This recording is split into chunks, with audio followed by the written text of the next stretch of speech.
Hi dear friends, எல்லாம் எப்படி இருக்கீங்க? ஏன்னா இப்போ கண்டினியூஸாக மழை வேறு வந்துகிட்டு இருந்துச்சு. ஆம், ரொம்ப இப்போ ஒரு கண்டினியூஸாக ஒரு 3-4 நாளாக எங்கள் டிஸ்ட்ரிக்ட்லாம் வந்து சூரியனே பார்க்க முடியல. ரொம்ப மழை, காற்று ரொம்ப இதுவாக இருந்துச்சு. அதனால் நார்மலான இந்த ஆக்டிவிட்டீஸ் எல்லாமே கொஞ்சம் பாதிக்கப்பட்டுருச்சு. சரிங்களா?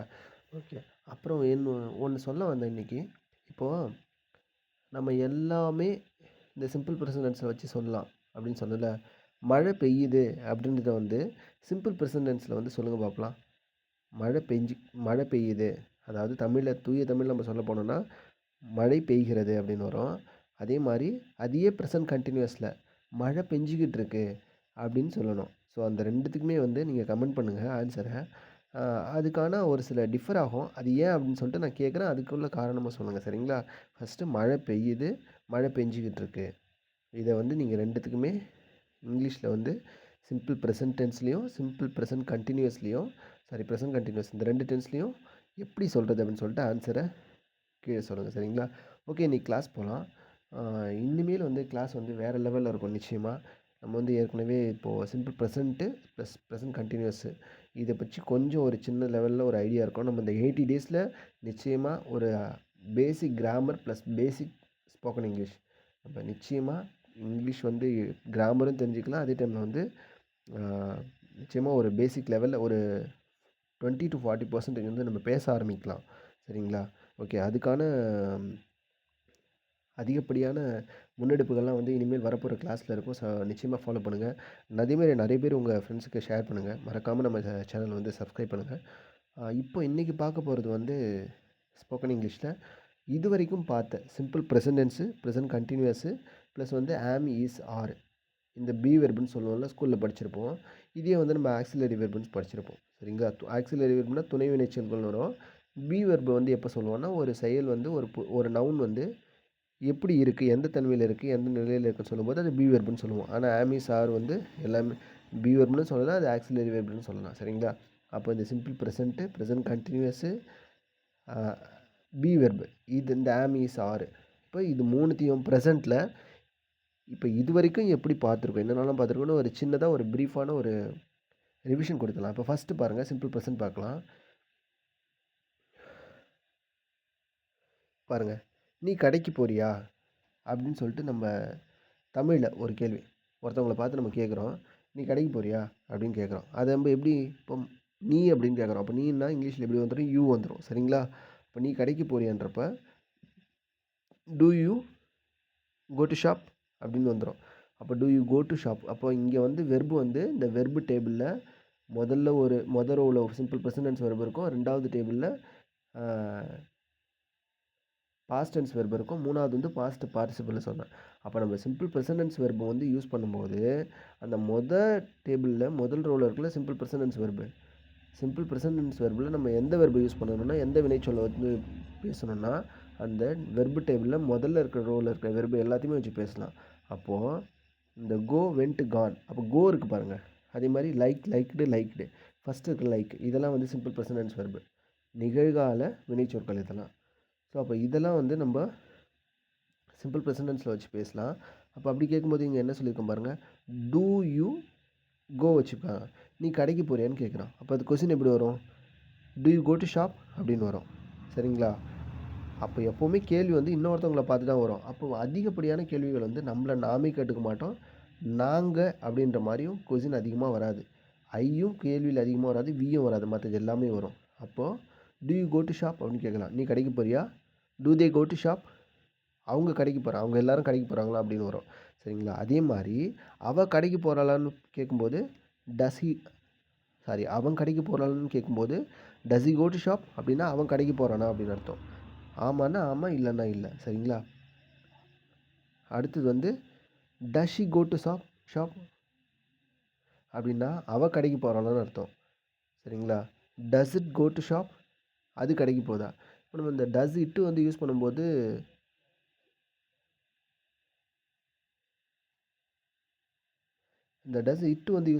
நம்ம இப்போ இந்த டஸ் வந்து இட்டு யூஸ் பண்ணும்போது வந்து நம்ம டைரெக்டாக ஒரு நேமை சொன்னாலும் சொல்லலாம், இல்லை வந்து ஒரு ப்ரோனவுன் வந்து மென்ஷன் பண்ணும்போது கூட நம்ம இட் வந்து யூஸ் பண்ணிக்கலாம். அப்போ கொஸ்டின் வந்து எப்படி வரும்னா, கொஸ்டின் பேட்டர்ன் சிம்பிள் ப்ரெசன்டென்ஸ் வரைக்கும் பொறுத்த வரைக்கும் do you, do we, sorry do we வரும். ஆனால் அதை நம்ம யூஸ் பண்ண மாட்டோம். டூ தே வந்து அடிக்கடி கேட்போம். Do they go to shop அப்படின்னு கேட்கும்போது அவங்க எல்லாம் கடைக்கு போகிறாங்களா, சரிங்களா? அப்போ டூ ஐ. அப்போது கேள்வியை பொறுத்த வரைக்கும் நம்மளை நாமே கேட்டுக்க மாட்டோம். நம்ம கூட இருக்கிறவங்க எல்லாரையும் டூ வியும் கேட்டுக்க மாட்டோம், அடிக்கடி கேட்டுக்க மாட்டோம். அப்போ டூ வி, டூ ஐ எல்லாமே அதிகமாக வராது. ஆனால் டூ யூ, டூ தே எல்லாம் அதிகமாக வரும், சரிங்களா? அப்போது அவன், அவன், அது. Does Ramu go to shop அப்படின்னு வரும். Does Viji go to shop அப்படின்னு வரும். இல்லை does she go to shop, இல்லை does it go to shop அப்படின்னு வந்துடும், சரிங்களா? அப்போது ஒரு சிம்பிள் ப்ரெசன்டென்ஸ் பொறுத்த வரைக்கும் ஒரு கொஸ்டின் வந்து ஆரம்பிக்குதுன்னா டூ, டஸ் இது ரெண்டுத்துலேருந்து ஆரம்பிக்கும். டூன்னு ஆரம்பிச்சதுன்னா அதுக்கு பக்கத்தில் யூ, வி, தே, ஐயெல்லாம் வரும். டஸ்ன்னு ஆரம்பிச்சுன்னா அதுக்கு பக்கத்தில் ஹீ, ஷீ, இட்டு எல்லாம் வரும், சரிங்களா? டஸ் she, does E, does it அப்படின்னு வந்துடும். அப்போது இங்கே பாருங்கள், அப்போ அதுக்கு பதில் எப்படி வரும்? நீ கடைக்கு போகிறேன்னு கேட்டால் ஆமாம் கடைக்கு போகிறேன். பதில் எப்படி? ஆமாம் கடைக்கு போகிறேன்னா எஸ் ஐ கோ டு ஷாப்னு வந்துடும். அது வி வரும்போது ஐ கோ டு ஷாப்னா ஆமாம் நான் கடைக்கு போகிறேன். இப்போ do you go to shop, நீ கடைக்கு போறியா அப்படின்னு கேட்கும்போது ஆமாம் yes I go to shop, ஆமாம் நான் கடைக்கு போகிறேன். Do they go to shop, அவங்க கடைக்கு போகிறாங்களான்னு வரும்போது yes they go to shop அப்படின்னு வந்துடும், சரிங்களா? அப்போ இல்லைன்ற பட்சத்தில் அதே மாதிரி பதில் வந்து ஆமாம் நீங்கள் கடைக்கு போறியா அப்படின்னு கேட்குறான், ஆமாம் yes we go to shop அப்படின்னு சொல்லலாம். அதுக்கு அடுத்தது வந்து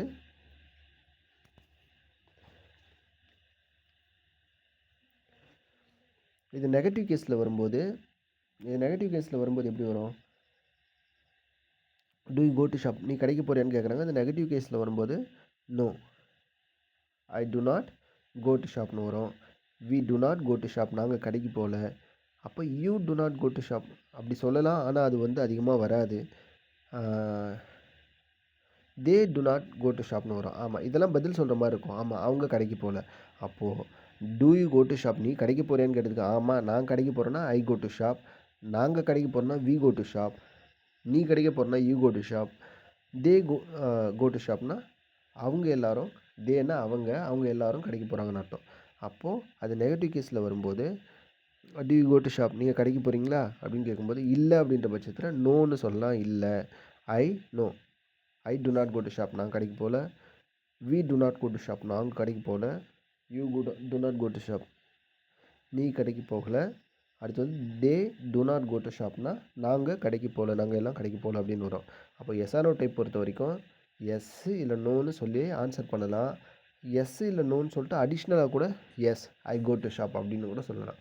ஆனால் இதில் எஸ்ஆர்ஓ டைப் வந்து எஸ் நோன்னு சொல்கிறதே பெட்டர் தான், சரிங்களா? ஆனால் உங்களுக்கு வந்து இந்த சென்டென்ஸ் பேட்டர்ன் வந்து தெரிஞ்சுக்கணும், சரிங்களா? இப்போ ஐ வி யூ தே பொறுத்த வரைக்கும் ஆன்சரில் வந்து வெர்பு எந்த சேஞ்சுமே வராதுங்க பாசிட்டிவ் கேஸ் பொறுத்த வரைக்கும்.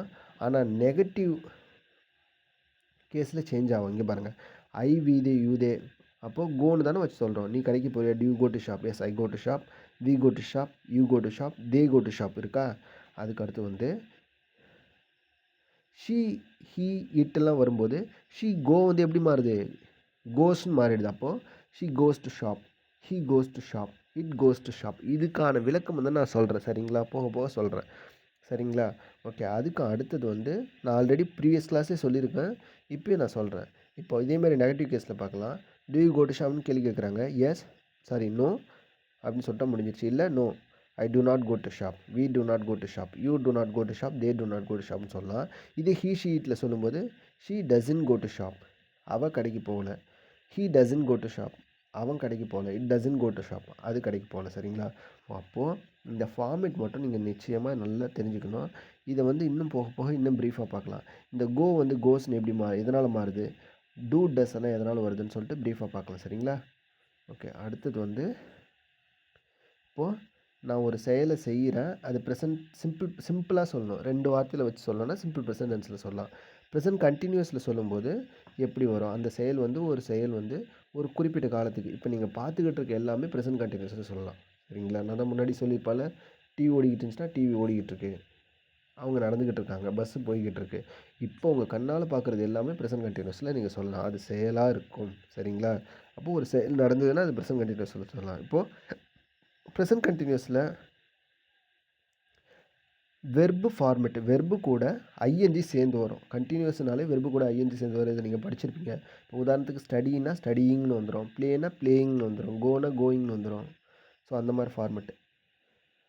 அதுக்கு அடுத்தது வந்து இப்போ இதில் கொஸ்டின் டைப் எப்படி வரும்னா, அங்கே டூ டஸ்லாம் முன்னாடி வரும்னு சொன்னல, இங்கே வந்து ஆறு ஆமு ஈஸு ஆறு இதெல்லாம் வந்து முன்னாடி வரும். ஆக்சிலரி வெர்புன்னு சொன்னோன்னா ஆம் ஈஸ் ஆர் எல்லாமே முன்னாடி வரும். ஒரு கொஸ்டினாக கேட்கும்போது ஆம் ஈஸ் ஆறு இதெல்லாம் முன்னாடி வந்துச்சுன்னா அது ப்ரெசென்ட்டில் இப்போ எதையோ பற்றி கேட்குறாங்க.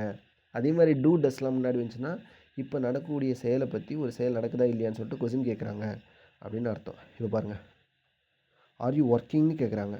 இப்போ இந்த சென்டென்ஸை வச்சுக்கலாம். ஆர் யூ ஒர்க்கிங், நீ வேலை செஞ்சுக்கிட்டு இருக்கியா அப்படின்னு அர்த்தம். வேலை செஞ்சுக்கிட்டு இருக்கியா அப்படின்னு அர்த்தம். லாஸ்ட் டைமில் என்ன கேட்டேன், கடைக்கு போறியா, நீ கடைக்கு போறியான்னு கேட்டேன். ஆனால் இங்கே என்ன சொல்கிறேன், வேலை செஞ்சுக்கிட்டு இருக்கியா, செஞ்சுக்கிட்டு இருக்கியா, ஒரு செயலை செஞ்சுக்கிட்டு இருக்கியா, அப்படி ஒரு செயலை செஞ்சுக்கிட்டு இருக்கியா அப்படின்னு.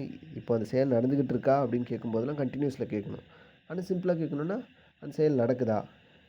இப்போ பாருங்கள், ஆர் யூ ஒர்க்கிங், நீ வேலை செய்கிறியான்னு கேட்கலாம். ஆனால் நீ வேலை செஞ்சுக்கிட்டு இருக்கியா, ஆர் யூ ஒர்க்கிங்னா வேலை செஞ்சுக்கிட்டு இருக்கியா. அப்போது நீ வேலை செய்கிறியா அப்படின்னு கேட்கலாம். அப்படி கேட்டால் சிம்பிள் ப்ரெசென்ட்டு. நீ வேலை செஞ்சுக்கிட்டு இருக்கியா அப்படின்னு கேட்டால் அது வந்து ப்ரெசென்ட் கண்டினியூஸு. இப்போ கொஸ்டின் பாருங்கள், ஆர் யூ ஒர்க்கிங் அப்படின்னு கேட்டால் நீ ஒர்க் பண்ணுறியா, வேலை செஞ்சுக்கிட்டு இருக்கியான்னு அர்த்தம். ஆர் தே ஒர்க்கிங்னா அவங்க வேலை செஞ்சுக்கிட்டு இருக்காங்கன்னு அர்த்தம். அப்போ கொஸ்டினில் வந்து ஐலாம் நம்மளை நாமே அதிகமாக கேள்வி கேட்டுக்க மாட்டோம். அதனால் நம்ம யூஸ் பண்ண மாட்டோம். இருந்தாலும் ஆர் வி ஒர்க்கிங், ஆம் ஐ ஒர்க்கிங் அப்படின்னு வரும். சரிங்களா? அப்போ ஹீ இட் வரும்போது is you working, is you working, is it working அப்படின்னு வந்துடும். இப்போ அப்படியே பாருங்கள், ஆர் யூ, இது பாருங்கள், ஆர் யூ ஸ்டடிங், இந்த வெர்பு இங்கே பாருங்கள், ஆறு ப்ளஸ் வந்து சப்ஜெக்ட்டு, நம்ம யாரை பற்றி கேட்குறோமோ அவங்க, அதுக்கடுத்து வெர்போட ஐஎன்ஜி சேர்ந்த அந்த வெர்பெல்லாம் எடுத்து போகணும். இங்கே பாருங்கள், இப்போ ஆர் யூ பிளேயிங் பாருங்கள், are you playing, are they playing, அடுத்து is playing, is he playing, is he playing அப்படின்னு வந்துடும். அடுத்து are you going to shop, are you going to Chennai, are they going to Chennai, அப்புறம் is she going to Chennai, is she going to Bombay அப்படின்னு வரும். சரிங்களா? R you sleeping, அப்புறம் நீ இப்போ தூங்குறியா, ஆர் யூ வாக்கிங், இப்போ நீ நடந்துக்கிட்டு இருக்கியா, ஆர் யூ வாக்கிங், இப்போ அவங்க நடந்துக்கிட்டு இருக்காங்களா, இஸ் ஷி ஒர்க்கிங், இப்போ அவள் வேலை செஞ்சுட்டு இருக்காளா, is he playing now, is he playing cricket now அப்படின்னு கேட்கும்போது அவன் இப்போ கிரிக்கெட் விளையாடுறானா அப்படின்னு வரும். சரிங்களா? அப்போ ஆறு ஆமி ஈஸ் ஆறு இதெல்லாம் முன்னாடி வந்துச்சுன்னா ப்ளஸ் வந்து ஒரு சப்ஜெக்ட்டு, அது கூட வந்து வெர்போ இப்போ வந்து ஐஎன்ஜி சேர்ந்து வந்துச்சுன்னா இப்போ ஏதோ ஒரு செயல் நடந்துக்கிட்டு இருக்குது, அதை பற்றி கேள்வி கேட்டுட்டு இருக்காங்கன்னு அர்த்தம். சரிங்களா?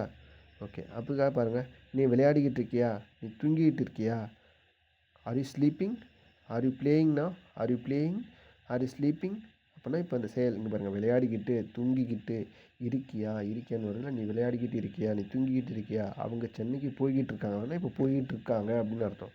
சரிங்களா? அவன் படிச்சுக்கிட்டு இருக்கானா, அவள் படிச்சுக்கிட்டு இருக்காளான்னா இஸ் ஸ்டடிங்னா அப்படின்னு, இஸ் ஸ்டடிங் அப்படின்னா அவள் படிச்சுக்கிட்டு இருக்காளா, அப்புறம் அவன் படிச்சுக்கிட்டு இருக்கானா அப்படின்னு வரும்.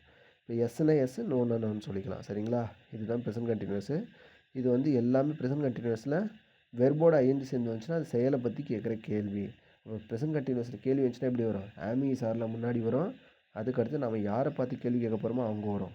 நீ, அவ அந்த இதெல்லாம் எடுத்துகிட்டு நீ, அவன் இதெல்லாம் எடுத்துக்கிட்டு பேரை கூட ஃபில் பண்ணிக்கலாம். சரிங்களா? ஓகே, அடுத்தது அப்போ அதே மாதிரி அடுத்தது என்னென்னா, அதே ஆமி சார் வச்சு நம்ம எப்படி ஒரு செயல், ஒரு தன்மை, ஒரு நிலையில் ஒரு பொருள் இப்போ அந்த நிலையிலே இருக்கா அப்படின்னு சொல்லிட்டு கேட்கலாம் அப்படின்றது பார்ப்போம். சரிங்களா? இப்போ இதெல்லாம் நம்ம வந்து பி வெர்புன்னு சொல்லலாம். ஆமிஸ் இந்த இடத்துல வந்து பி வெர்புன்னு சொல்லலாம். சரிங்களா? பி வெர்பு ஆக்சிலரி வெர்பு அதெல்லாம் விட்டுருங்க. இப்போ வந்து ஆமி சாரை வச்சுக்கிட்டு ஒரு பொருள் எந்த நிலையில் இருக்குது, இந்த தன்மையில் இருக்கா அப்படின்னு கேட்கலாம். இந்த செயலை ஒரு பொருள் செஞ்சுக்கிட்டு இருக்கா, ஒருத்தவங்க செஞ்சுக்கிட்டு இருக்காங்களா அப்படின்னு கேட்கலாம். பாருங்கள், ஆர் யூ ஒர்க்கிங்னு கேட்கலாம், ஆர் யூ குட் பாய் அப்படின்னு கேட்கலாம். நீ நல்ல பையனா, இல்லை நீ ஒர்க் பண்ணிட்டு இருக்கியா அப்படின்னு கேட்கலாம்.